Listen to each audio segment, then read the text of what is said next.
To say the continued presence and activities of Chinese vessels in declared Philippine waters are sketchy or at the very least suspicious is an understatement of epic proportions.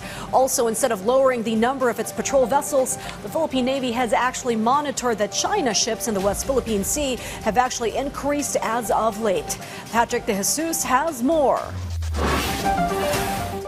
In an aerial view of the before, different military structures and equipment on the artificial island built by China in Subi Reef are clear. This is just one of the reclaimed areas in the South China Sea. According to the Philippine Navy, China's artificial islands in the entire South China Sea have expanded to 3,000 hectares. Two of them are within the country's exclusive economic zone, Mischief or Panganiban Reef and Johnson or Mabini Reef, which serve as military bases. The Philippine Navy asserts that China's reclamation activities are illegal in accordance with international law and the 2016 arbitral ruling. Some of these features are within our EEZ, some are outside of our EEZ.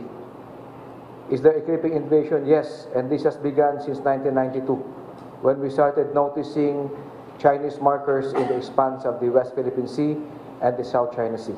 For now, the Navy reports no new reclamation activities by China. However, it was previously reported that crushed corals were suspiciously dumped in Sabina or Escoda Shoal, which is why the BRP Teresa Magbanwa of the Philippine Coast Guard has been deployed there since April to monitor developments.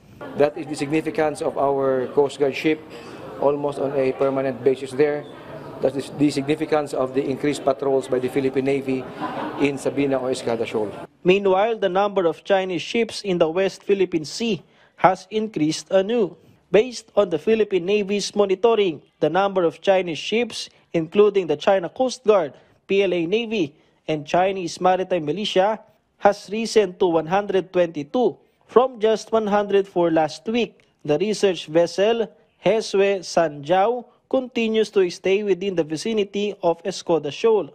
It has been monitored, leaving Mischief Reef since July 26 and circled several features in the West Philippine Sea, including Ayungin Shoal, Raha Sulaiman Shoal, Bulig, Hasa Hasa, and Abad Santos Shoals. This is not simply an act of innocent passage.